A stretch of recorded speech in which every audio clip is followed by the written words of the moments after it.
everyone, and welcome to the Thriving Relationships Show. I am your host, Christine Eartheart, and I am so delighted to have you here and support you in getting to experience more love, connection, understanding, and fulfillment in your relationships. And if you've ever been in a relationship before or are in one now, I want to share something with you that might seem really familiar. So in one scene, you are out on a date with your partner, you're laughing, having fun, relaxed. They feel like your very best friend in the world. Fast forward an hour later, you're home, you're staring at a sink full of dirty dishes. And all of a sudden you're frustrated, you're annoyed, and you're focusing on all the things about your partner that irritate you. If we were to put these two scenes side by side, it would almost seem like a different couple. Well, today's super special guest is going to help us understand what's actually happening in the brain in these two different scenes, and how understanding this can make all the difference and transform your relationships and really your entire life. I am so thrilled to get to introduce all of you to Dr. Jill Bolte Taylor. Jill is someone I love with all my heart, a constant source of inspiration in my life. She is also a Harvard-trained and published neuroscientist and New York Times best-selling author. In 1996, she experienced a major hemorrhage in the left half of her brain. She always travels with the brain. Thank you so much. She could not walk, talk, read, write, or recall any of her life. It took 8 whole years for her to completely recover all function. In 2008, her memoir, My Stroke of Insight, spent 63 weeks on the New York Times bestseller list. She gave her first TED Talk that ever went viral and was chosen by Times Magazine's 100 most influential people in the entire world. Her new book, Whole Brain Living, will be the subject for today. And Dr. Jill she's actually a guest in our Thriving Relationship Coach Certification Program, a very dear friend and someone who truly lives and breathes what she teaches. She is a trailblazing luminary in the world who I know your entire life mission is how to really make this a more beautiful planet where we can relate to one another in ways that bring so much more ease and a whole lot more love. So delighted and honored to have you here. Thanks so much. Welcome, Dr. Jill. Thank you. And when I get out of line, it is Christine who actually puts me back on course, pats me on the butt and says, go back, keep going. As we all know, that energy. So thank you. It's great for me to be here with you. And before we dive in, we're going to really learn about what is whole brain living. I'm curious, in your perspective, why is it so essential for us to understand the brain better in order to have better relationships? I think, first of all, we've heard the myth, we only use 10% of our brain. And I think I think that's not giving due service in regard to this magnificent brain inside of our head. Neurons are little living creatures, and they thrive when they're in connection and in network and circuitry with other neurons. So it's pretty much guaranteed if it's alive and it's in your head, you're using it. But we might not know exactly what that specific cell is doing. And then as you look at the brain and you look at, okay, we have a conscious mind and we have this subconscious mind. And it seems like, 3/4 of our brain is in the subconscious. Well, what good does that do us, right? So it's like, well, I don't know why I feel the way I feel or why I think what I think or why I do what I do. And it's like, well, wouldn't it be nice if you did actually understand your whole brain and you knew why you thought what you thought, why you felt what you felt, and what your choices are, and then in the output of your behavior based on now really understanding your whole brain living.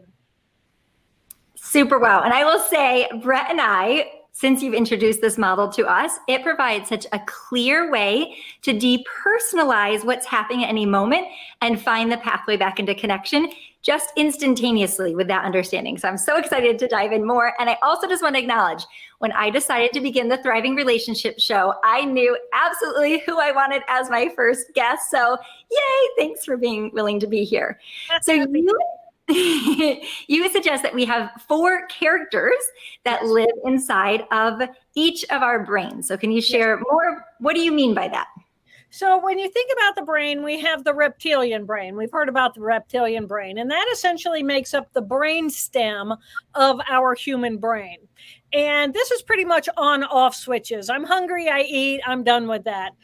Thirsty, I drink, I'm done with that. So that's kind of on-off. But the difference between a reptile and a mammal is the addition of new tissue right on top of that reptile brainstem. And that's the limbic system, or the emotional system. And we have that tissue. You've probably heard of the amygdala and the hippocampi, and then the anterior and the cingulate gyrus. But the fact of the matter is that we have been taught that the right brain is emotional and the left brain is thinking. And that's not true, because we have this emotional tissue in both hemispheres. And then the difference between a typical mammal like your dog or another animal is the addition of yet new tissue on top for the human, and that's the higher thinking tissue. So the human has the reptilian brain at the level of the brainstem, the emotional alarm, alarm, alert, alert system, and then on top of that, thinking tissue. And so as we look at what is happening at the level of our brain, the evolution of the human brain is an integration between what's going on in the emotional system, as well as the higher thinking on each side, as well as the thinking to the thinking on each side, and the emotion to the emotion on each side. So, we are, as a human being, as a biological creature, we are in a process of evolution. And ultimately, the goal will be to have the whole brain wired up so that we can call on any of these parts of ourselves at any moment in time. Incredible. Thank you so much for explaining that. I love, for those of you that are actually watching this, having the visual with it. And so in this anatomy, you have identified these 4 characters. And I love how you describe it in such a way that we can really get to know each of these characters and how they all have different personalities, different priorities. And in relationships, we also talk a lot about tone and how we're holding our face and our bodies. And when we're in these different parts of our brain running different circuitry, we show up differently. And so can you help us understand that more? Because it can be confusing sometimes if, we're in a whole different state, or we're interacting with somebody, and then moments later, it's like, whoa, it feels like it's a different person there. Exactly. So as we think about every ability we have is because we have brain cells that perform that function. So I can wiggle my index finger because I have a very specific groups of cells, and that's what they do. Wipe those out, and I now have paralysis of that finger. I have language because I have language cells that allow me to create sound. Dog is a sound. And then another group of cells that places meaning on that sound. And then in the opposite hemisphere, we still have language, but it's like intonation of voice. It's the emotional content of that. And then also kind of the lie detector. Does the facial expression and the body language match what's coming out of the mouth, and put the big picture whole thing together? So we know that there are these very specific groups of cells, and that every ability we have has brain cells that are performing that function. So groups of cells like the right hemisphere. So first of all, a couple of differences between the 2 hemispheres. The right hemisphere is right here, right now. That's all it is. It's right here, right now. And it doesn't have an ego center, so it doesn't know me, Jill Bolte Taylor. It is the bigger picture of this biological creature in relationship to all the energy around me. So there's a different level of consciousness going on in the right hemisphere. The left hemisphere has me, the individual, an ego center, and it also then is going to have language. And a part of language is linearity across time, and part of a linearity across time means there was a past, there's a present, and then there's a future. So me, the individual, me, Jill Bolte Taylor, I remember what shoes I put on this morning long in the past because I have a left hemisphere. Wipe out a left hemisphere, I no longer exist. as an individual, and I no longer have a past and a future related to the external world. All I have is the present moment right here, right now. And that's actually what happened to me on the morning of the stroke. I had a major hemorrhage inside of that left hemisphere.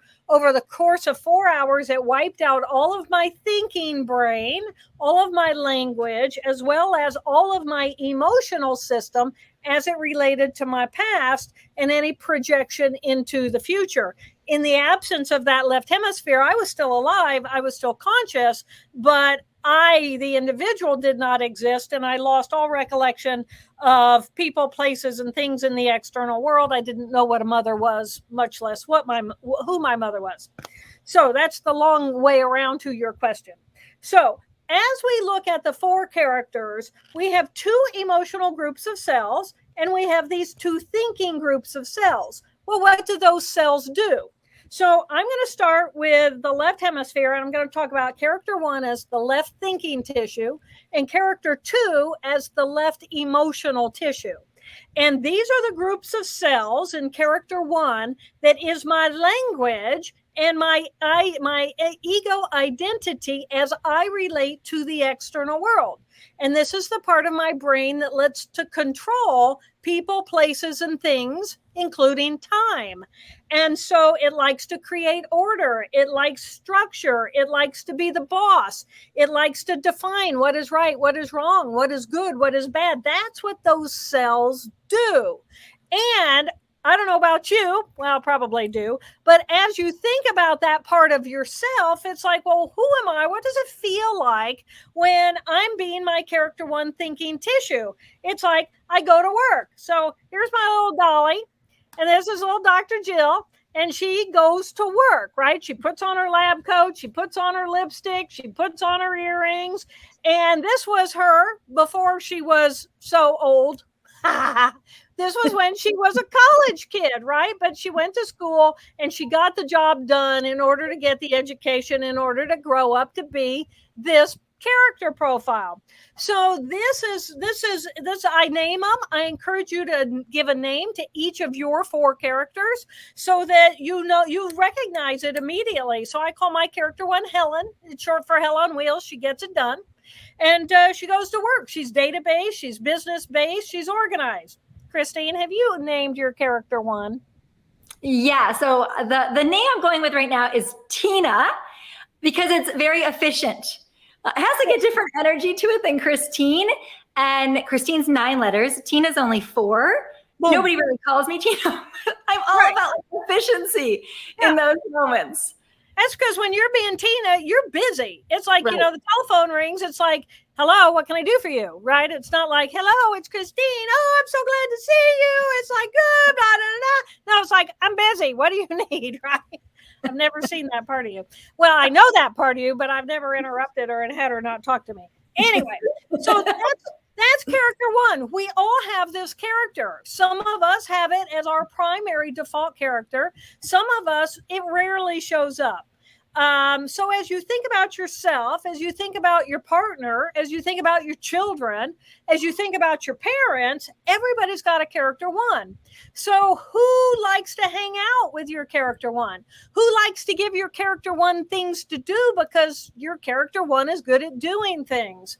Who doesn't really want to interact with your character 1 because it's busy and it's like, nah, whatever. So think about that character profile in yourself and others, what the energetic is that brings to that character, how you hold yourself, how you dress yourself, the tone, the intonation of your voice, etc. So this is a part of who we are.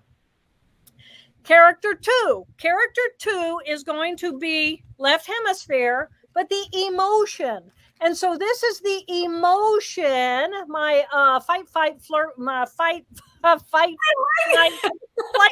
right. No, not a lot of flirt going on.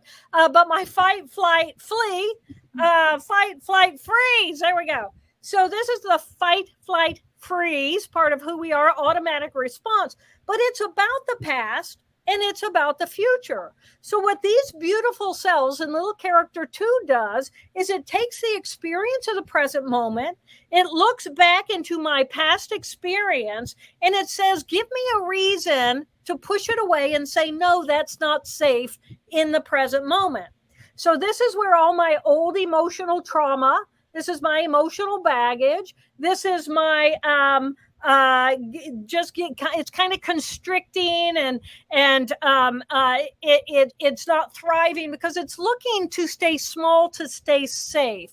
So this part of us can act out by being hostile with others. It can blame others. It can blame myself. If there's a perfectionist in that character 1 and I don't meet up to the perfectionism, then it's my little character 2 that takes that pain. So this is my pain from the past, and it needs to be nurtured and loved.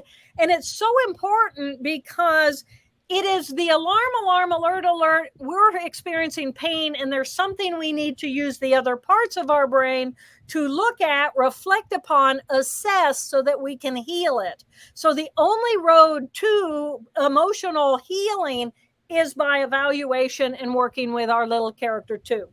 I call my character 2 Abby, which is short for abandoned. And to me, it was abandonment from the womb. The moment I came flying out of my symbiotic, magnificent, warm, water-filled, beautiful, the sound of my mother's beautiful heartbeat, the moment that happened to me was like, oh my gosh. And that was the core for me, the beginning of me, the individual, and me now having a linearity across my own time as an individual. So I call my little Abby, my little character 2 Abby. Christine, what do you call your little character 2? So beautiful. Mine is little Neen. So Neen was my nickname growing up. Sometimes it was Nino or Neener. So little Neen. Yeah, little Neener. You know, I mean, I could see somebody being mean to you, go Neener. You know, I got called Bolte, you know, so. But anyway, so so there are different profiles that are different characters inside of that little character 2. And so this is where my little boo-boo is, right? This is my little pain from the past. Like I got a little Band-Aid on my nose, and I'm just like, I'm not very happy, right? I got a little boo-boo going on. And then I've got, and when I get really angry and I really am rageful, I come out, you know, I am T-Rex, man, watch out, here she comes, right? And then, you know, I can also be the conniving and scheming and, oh my gosh, I'm going to get you. You know, I'm going to hold on to that, and I'm going to hold revenge, and I'm going to get you later. And then it's just like, you know, I'm just kind of like not very happy, right? You know, I'm just kind of, I got a listlessness about me. I'm just not very pleased. So character 2 shows up with various different profiles. But the biggest point about this little character is we all have it. And I'm sure that as you think about your spouse, you think about your parents, we all know what they're like when they get pushed over that edge or they get triggered. And what we can do is we can train ourselves to recognize, oh, that's their character 2. I've triggered their little character 2. So how do I hold the space for them? Now, if somebody comes at me and they're their character 2, and I come in with my character 2, there will never be a resolution. So 2 character 2s will never find a resolution. Someone must be willing to pull away, step out of the character 2 mode, and become one of their other characters, and then come back in and say, okay, either as a character 1, what can we do to fix this? Or one of the other characters in order to nurture it and make it a safe space. So beautiful. I'd love to explore that a little bit more with you. Well, let's hear about character 3 and 4. I love what you just said, though. Okay. We're in character 2. So when you're in a power struggle or a difficult moment where it feels like you're both just digging your heels in even deeper, and it feels like your needs are just in opposition, your differences are too great, we're probably both in character 2. And really, we're in that very tender, precious part of ourselves that's really terrified. Yeah, and the voice that says things that come out of your mouth where you're really sorry it came out of your mouth, that was character 2. And it's like character 2 never matures. This is a part of the emotional limbic system, the fight or flight system. So when it gets triggered, it runs. And getting to recognize, learning to recognize as soon as you're triggered, know what it feels like, and then have a plan of attack for yourself. And how am I gonna manage my character 2? The world will be a healed space when we all learn to manage not just our own character 2s, but respecting when someone else's character 2 has been triggered, and then I can come in a loving, supportive way. I don't have to come in and either aggravate you with a tit for tat or to abandon you, because that feels horrible. So we can actually train ourselves to love and nurture each other's character 2s. And that makes for a healthy relationship, first inside our own heads. Character so beautiful. I love this, Jill, so much. I think that's, in relationships, it's like looking underneath the surface is what does our partner or someone else in our life really need in that moment? And it's different based on what character, we're kind of what circuitry we're running in that moment. That's been utilizing this work with couples and in my relationship with Brett. Knowing what character we're in allows us to lean in and be of support in a way that's going to really go to the heart of what we're longing for. So would you say the essence of when we're in character 1 and 2, since you've covered those 2 thus far, what's the essence of that you find, at least a theme for people that we really need when we're in those characters? Well, when we're in our character 1, we're kind of in I'm busy, I got to fix it. It's the fix it mode, right? So this is it's the protector part of ourselves. It's the I'm busy, I get it done, I'm running a to-do list. And I think that recognizing and honoring and respecting different people, because in every relationship, there's 4 of us in each one of us. So there are 4 times 3 times 2 combinations of who is in relationship at any moment in time. So when we think about, oh my gosh, why are relationships so difficult? It's not 1-on-1, it's 4 and 4. Right. And so the better I get to know my own 4, and I learn how to manage my own 4, and then my partner hopefully learns to manage their 4 inside of their head, then it's like now we're looking at each other going, okay, which one are you in? I actually know a couple where she calls him on the way home and says, okay, I'm coming home as a 1. What are you doing? What do you need? Because she's the fix it. Do I need to go to the store? Do I need to pick anything up? And he goes, oh no, I'm 3. I'm in my 3. I'm ready to go play. And she goes, okay, well, I can do that, but I need 30 minutes of you being your 1 so that I can be a 3 the rest of the evening. Can you give me that? And all of a sudden now they have negotiated the arrival and what could have been a disappointment, because she's coming home as a 1. I got a little work to do. He's in his 3 saying, no, it's playtime. I want to go do this. You said we could go play. And then they move into their character 2s against 2s and the whole evening's blown. Oh, so brilliant. And instead, it's like, if we just spend some time meeting the needs of the 1, then we can totally relish in time in character 3 together. I love it so much. Exactly. So can you tell me more about character 3 and 4? What are they known for? And I'm so glad those of you that are watching are getting this amazing visual. Character 3 and 4 are both in the right hemisphere. In the right hemisphere, again, it's not about me, the individual. Jill Bolte Taylor doesn't exist in the right hemisphere. And I know that because when I lost my left hemisphere, Jill Bolte Taylor died that day. But I was still conscious and alive. And then I used my collective consciousness of my right hemisphere to rebuild the circuits in the left hemisphere in order to either bring new cells to life or to recover circuits in that left hemisphere. So the right hemisphere is right here, right now. Easy to remember. Right hemisphere, right here, right now. And character 3 is the emotion of that right hemisphere. But it's not so much the deep, passionate emotions that we feel in character 2. I'm sad in character 2. I'm mad in character 2. I'm happy in character 2. Whatever's going on at a deep emotion of character 2 across time, character 3 is just right here, right now. And right here, right now is pretty much perfect moment. So character 3 is about the experience. What does it feel like to be in the present moment? Well, I live on a boat called Brainwaves out in the middle of a gorgeous lake, and there's high humidity in the air. So character 3 feels the humidity in the air, and it feels the sweat dropping down the back of my neck, and it's the experience. What does it feel like when I dive into the water and I feel the pressure of the water against my body? That's character 3 in the present moment, having experiential of touch. What's the temperature of the water as I swim through? What's it feel like when I feel the breeze on my face and I just kind of connect with the radiant warmth of the Son of God? And I just let that cook me and bake me and fill me with this beautiful light. This is the experience of character 3.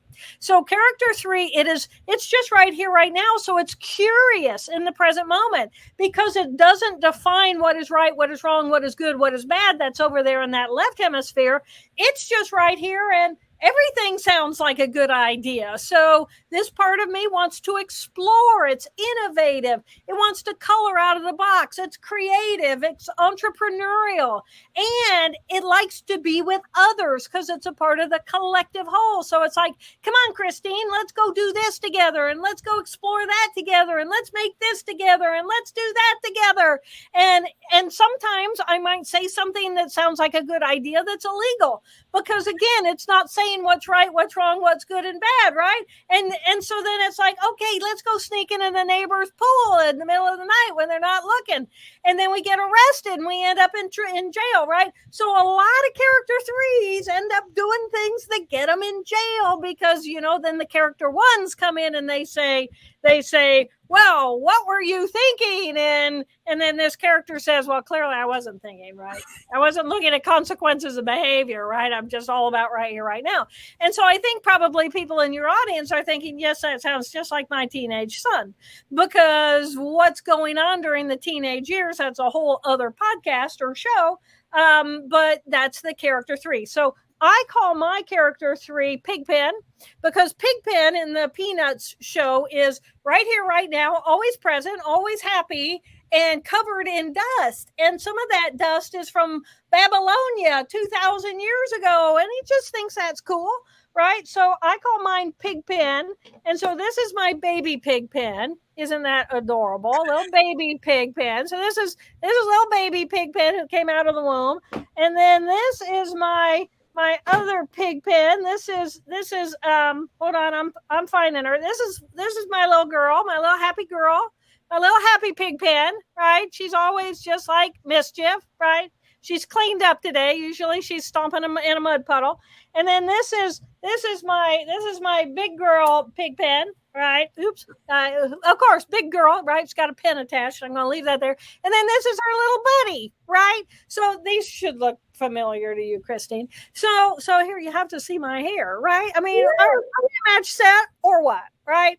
So that's Pigpen. Pigpen's in the right here, right now, joyful, playful. Let's have a good time. And out of the box, yeah, let's think out of the box. What about you? What do you call your character 3? I call character 3 Cece. So I'm Aunt Cece, and when I am in Aunt Cece mode, I just love creating magical moments.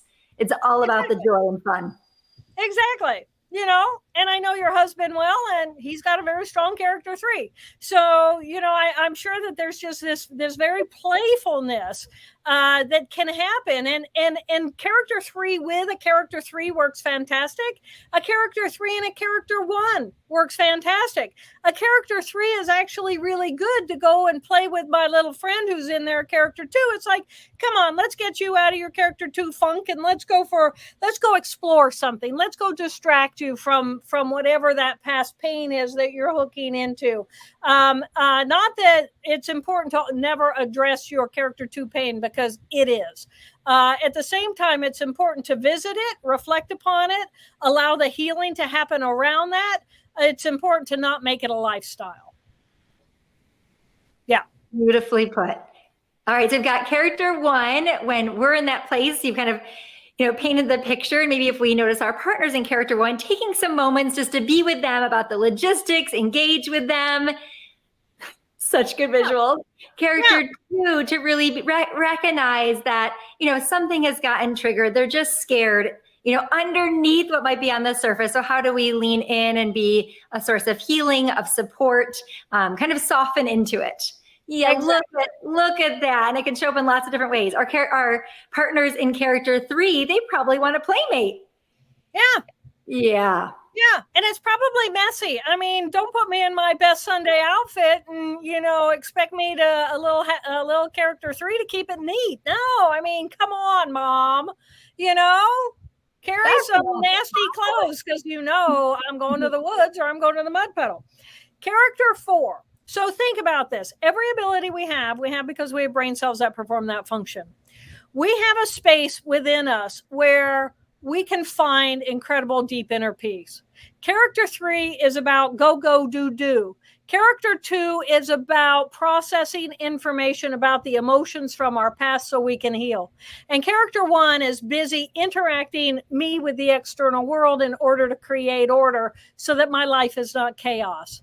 But character 4 is where I find my deep inner peace. This is where my connection to something higher or something within myself that is holy. This is my authentic self or my divine self or my true self, whatever language people are comfortable with. When we pray, we say a prayer and we quiet the left hemisphere language so that the left hemisphere can become quiet. So my heart and spirit can open and I can join and merge with something that feels greater than I. Call that a God, call that whatever you're comfortable calling that energetic. I call it the big energy ball of the universe. I am this magnificent ball of energy and I unite with the big ball.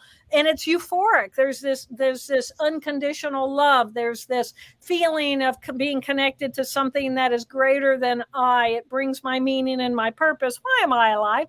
I'm not just alive to create order, and I'm not alive just to feel my pain from the past, and I'm just not here to just play away. I'm here to be all of it. But it is in that right hemisphere thinking, the right thinking, character 4 consciousness, that where we're connected to something that is greater than we are. So I call my little character 4, who is big as the universe. First of all, it's not me, the individual, that's in the left hemisphere. And it's not about being small or being repetitive. It's about being open and connected at an energetic heart space level. So it's communal. It's the we instead of the me or the I in the left hemisphere. And I call mine Queen Toad. And I call her Queen because she's big as the universe. And I call her Toad because she's a little bit goofy and she lives on this boat half the year, which is my lily pad. And so believe it or not, I have a Queen Toad. So this is my character 4, Queen Toad. And then it's also, in other consciousnesses, it's the little Yoda.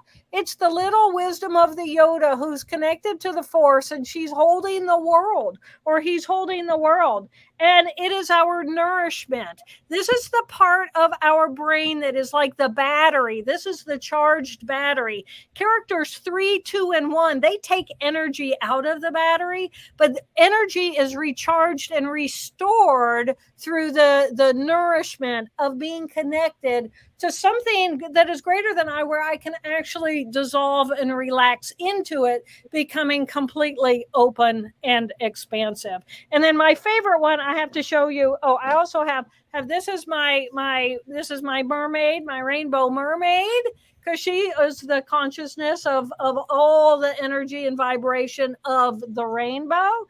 And then I got one more little one I want to show you, and then okay, here you go. This is the funniest one. This is Yoda, character 4, chewing on the little toad, little pig pen, for Queen Toad, or chewing on. Anyway, so those are my little Queen Toad legs being eaten by Yoda. It's all one. It's all good, right? It's all perfect. I want to watch a video of that being made. Was that gifted or did you create that? It was gifted. It's so good. It was gifted. So what do you call your little character? Your enormous character 4? Well, I was inspired to call character 4 Love Shine. And it comes from, Care Bears, are so great. And I grew up with Funshine is actually the name for that, the yellow one with the sunshine.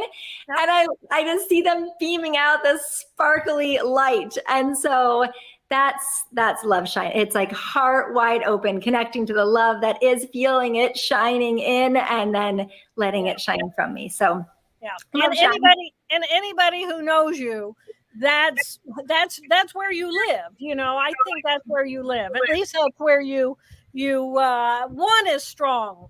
One is strong. 3 is strong. I don't know your 2. I've talked about your 2. We've discussed your 2. You know, but you're like the finest art of whole brain living, because you have taken where you were as 4 characters in your own embodiment when you were younger, and said, I want to be something different. I want to rearrange where my energy is going and how I'm living my life and how I define that. So I think you're a magnificent example, really, of whole brain living. Mwah. Thank you for your kind words. So grateful for everything I've gotten to learn along the way, and that I'm forever a student of learning to really bring things in balance. And so thank you so much for those incredible descriptions and this model, what this really offers us. And I think it's just such a powerful check-in to see that we all have these 4 characters. There's nobody that doesn't have them. And just to take a pulse, like, how are they? Are we nurturing each one, or is there 1 or maybe 2 that have been a bit neglected, that we've become so dominant maybe in character 1 that we've lost touch with 3 and 4, and therefore really lost touch with a part of ourselves, which can be deeply painful. And so on an individual level, I just love this. You've taught me so much. And then in our relationships, it's been really illuminating for Brett and I, you know, to see it was really our character 3 and 4. That's what we were most drawn to. It was a very spiritual, joyful beginning of our lives. And, you know, sharing a home together, a son, a business, all the things, a lot of, you know, things that are more in character 1. And our journey has really been about how do we, you know, allow our ones that operate a bit differently to really harmonize, and then most of all, really ensure that we're spending a great majority of our time together in character 3 and 4, because for us, that's the essence really of the greatest strength of our togetherness. In some couples, that might be something different. And I just think it's such a great check-in to do in our relationships. Like, where are you spending most of your time? Is it in character 1, 2, 3, or 4? And where do you really shine together? So anything that you want to share about that? I mean, I'm just so grateful that I've learned this from you. Yeah, no, everything you said is so important. And then also in looking at your partner, especially, you know, the beauty, and you said it earlier, is one of the beauties of whole brain living is we all have all 4 of these characters.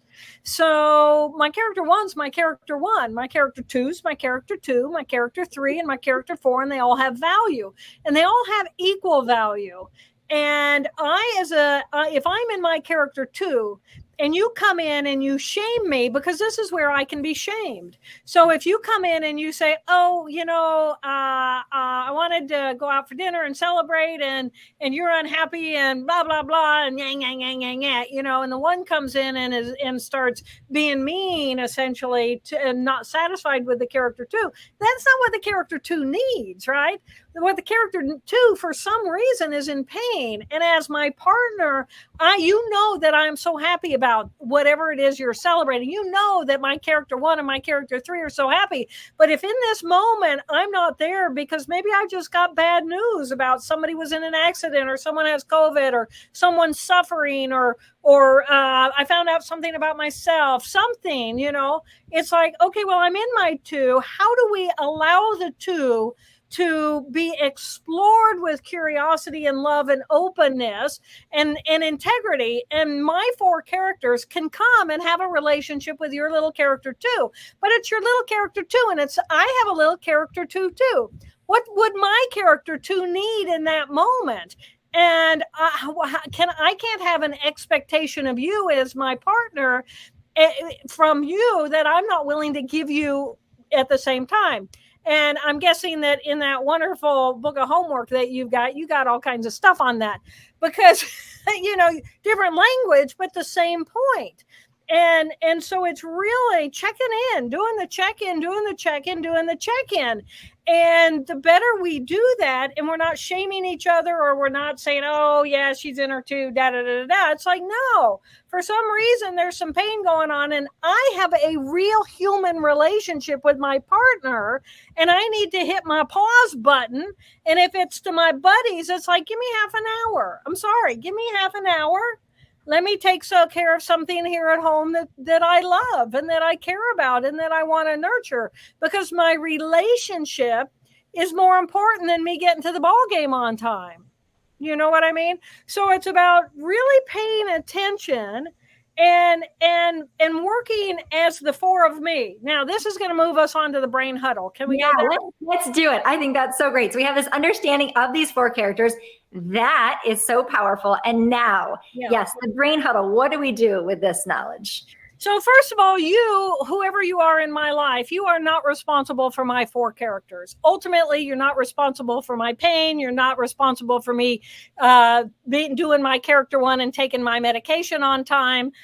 You're not responsible for me playing and getting exercise in my body. And you're not responsible for making me, because you can't really do it anyway, go find God, right? And spend time with God. I'm responsible for me.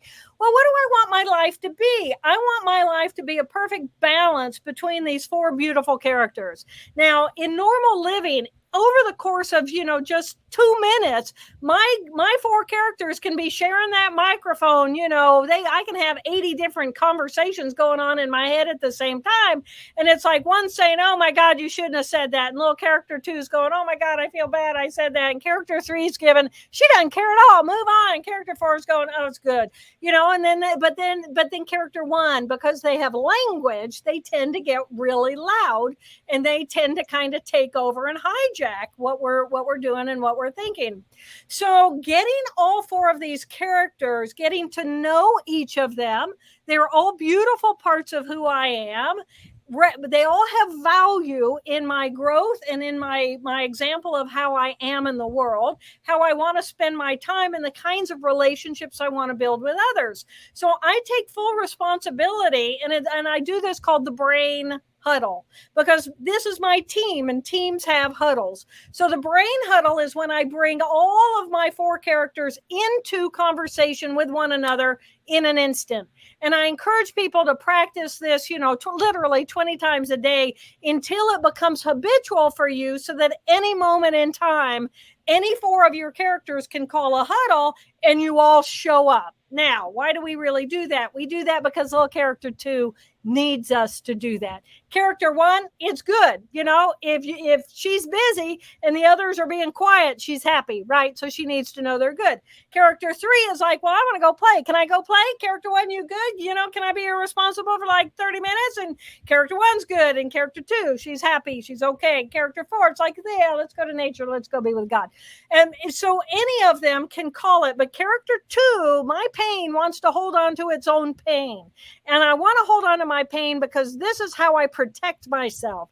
And if I don't feel safe in the world, then it's my little character 2 is not feeling safe. And I can't just, boom, go through her. She becomes an energetic. She becomes, from the moment I trigger that emotional system, I dump some kind of let's say I'm angry all of a sudden, I've dumped noradrenaline into my bloodstream. It floods through me. It's real. I'm triggered. I'm not happy, but I don't have to act out on it, right? I don't have to act out on it, but I let it flow through me and flush out of me. After 90 seconds, biologically, my blood has been cleansed, unless I rethink the thoughts that rehook that circuitry, and then I can stay angry for decades, right? I can hold a grudge against you, Christine, forever for the day you stepped on my toe and didn't apologize. Totally. Okay. And it can feel so satisfying, right? It's good. And then I'm going to talk about it. And 20 years later, I don't like Christine. Why don't you like Christine? Christine stepped on my foot 20 years ago, and she thinks she's all holy and thou and kind and gracious, and she never even apologized to me. Can you believe I can't stand that woman? Yeah, I think it's like so good to step back and see the innocence, right, of how we do this and how it can feel so good, really addictive. It's all real. Because it's we're real. feeding the Everything. Exactly. Yeah. Everything's real. And it's just like, but is that really what I want to, I have been with Christine for 80,000 hours since then, but it's like, oh no, she still hasn't apologized. She's had 80,000 hours worth of apologizing to me, and she doesn't even mean anything to her. And she looks at me and it's like, I know she knows.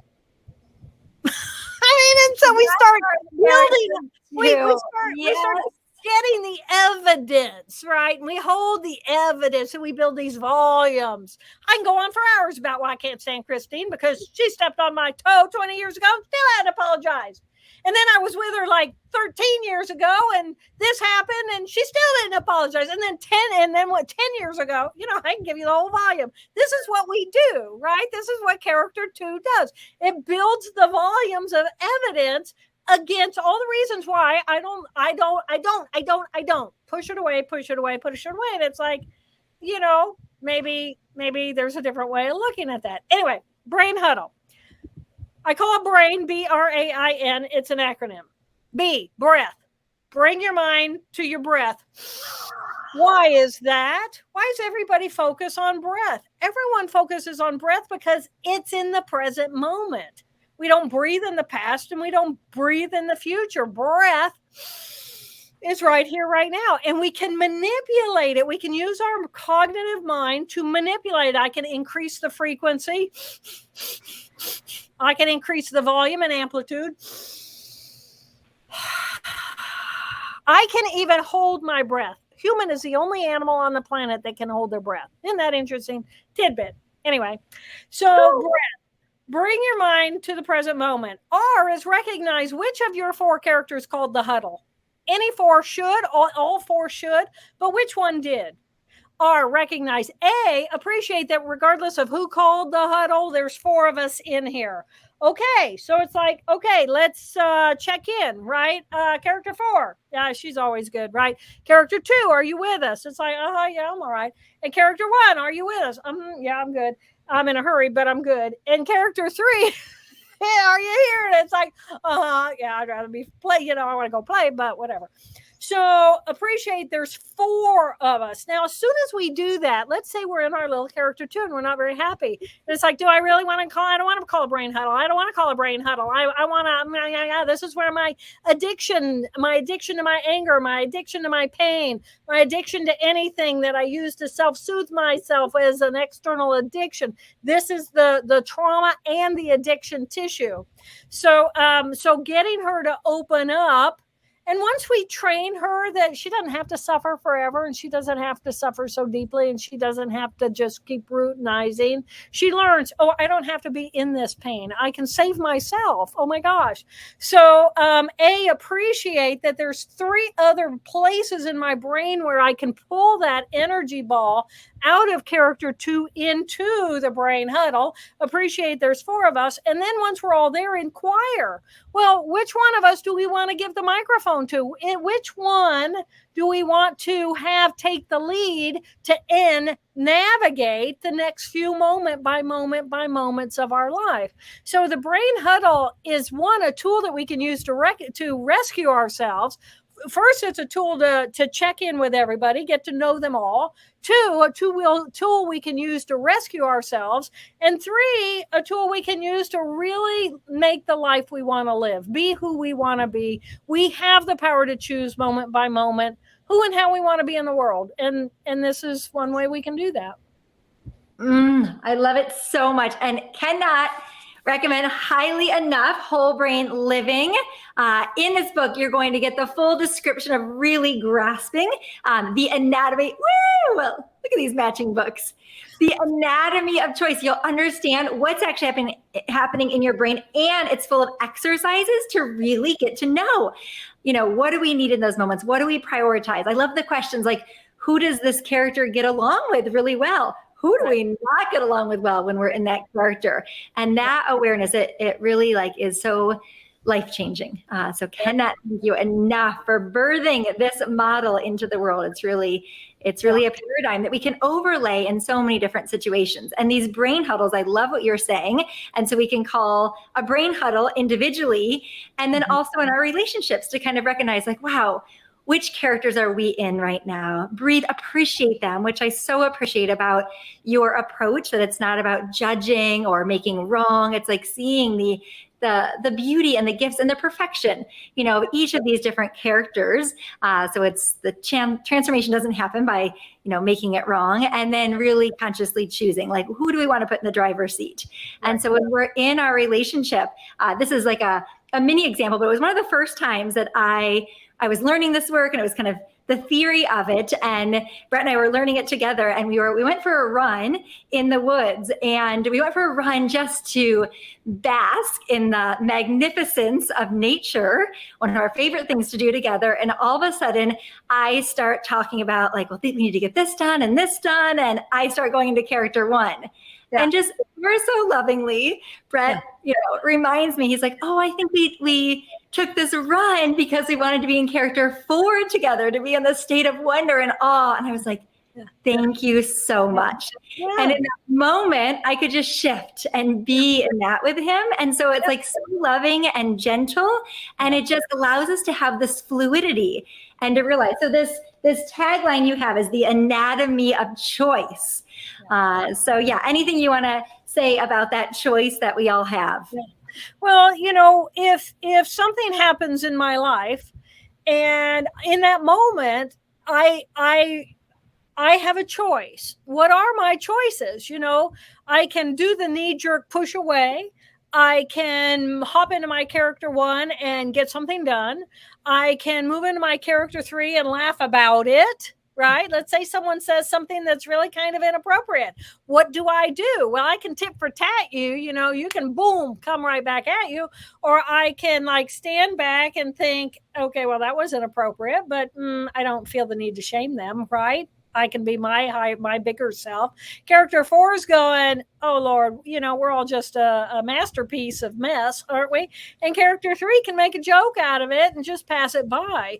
So this is the anatomy of choice. We have these 4 characters, and not only do we have the neural network within our own heads of these 4 characters who are integrated and communicating and dancing among themselves, but then each of my 4 characters has its own neural network. There are people who my character 1 works with. People know how to work with my character 1. I have built that network.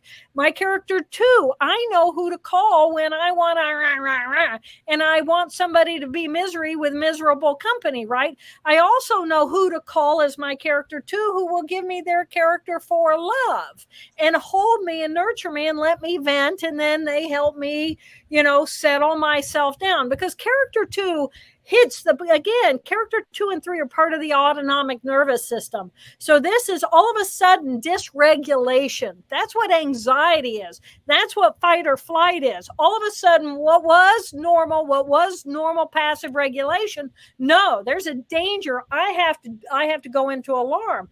Automatically I move into dysregulation.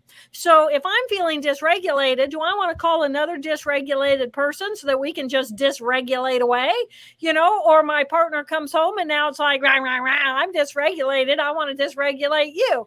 And then you have a choice. Okay, well, what do I want to do? Do I want to dive in and dysregulate and tit for tat? Or do I want to is there anything I can do to help? Can I fix this problem? And if not, then I can come in as my loving 4 and say, okay, honey, I got you. Let me listen to you. Do you need me to hold you? Do you need me to hear you? What do you need? And just really become aware of these networks. Character 3, if I'm being pigpen, I know who to call. Right? I know who to call wants to go play, and I know who's too busy as a busy character 1. They're not going to want to go play. I'm not going to call that person. But character 4, where do I go when I'm at one with all that is, and I'm feeling holy, and I'm feeling connected, and I'm feeling my divine self, and I'm good with life, whether I have it or not? It was like, wow, that was a wild ride. What do I do? How do I get there? And who do I share that with and how? So I become a neural network, not just in the circuitry of my brain, but in the brain I am interrelated with as humanity, and how I interact with that, how I work with that, how I nurture that, and ultimately take responsibility for my own emotional and my own cognitive capacities. These are such glorious invitations for us all that really set us free to enjoy this incredible gift of life and getting to share it with each other. So, oh, so good. So tell us a little bit in these final moments, what is your vision for whole brain living in the world? What's really lighting you up about it these days? And also how we can find you. Yeah. People want to learn more. drjilltaylor.com, drjilltaylor.com. That's the place to go. And then I do have some social medias, but that's on We'll there. link all that below for sure. Yeah, thank you. And for me, I was a brain scientist at Harvard, and I was climbing the Harvard ladder, all that left brain stuff. My research was on how does our brain create our perception of reality. And I feel like the universe said, be very careful what you ask for, little girl. You want to know how your brain creates reality? We're going to have you lose your left half of your brain and see what you're left with. And then what you do with that is up to you. And I used what I had to rebuild what I had lost. And that was an 8-year process. And I feel like the gift of that stroke was the 3/4 of the brain, which we consider a part of our subconscious, doesn't have to be anymore, because a brain scientist was given the privilege of losing the conscious brain, and all she had left was what we consider that subconscious brain. So I believe we can bring all 4 parts of our brain into full consciousness, and that the natural evolution of humanity is to work the kinks out between the 2 emotional systems with the new tissue of the thinking brain.